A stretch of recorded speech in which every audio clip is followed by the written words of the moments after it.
How to create Uber account. Welcome and let's get right into this tutorial. For this, you will need your hands on your Uber application that is easily available in your Play Store or App Store. Just tap open either of the app and search for Uber. Tap on the install button if you have not installed it yet. Once installed, click on open. To create your Uber account, you can enter your mobile number and select on the Continue button to create an account for your Uber.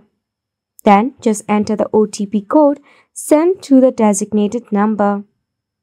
With a simple tap, you will have your very own Uber account for you. Now, if you do not want to use your mobile number, you can easily create an account using your Google account ID or other option that is made available for your convenience. You can easily sign up or register for your Uber account. You may also have to enter your username and your password for it. And just go ahead and open up your Uber to order Uber every time whenever you need. And it's a wrap for the video as well. Thank you so much for tuning in.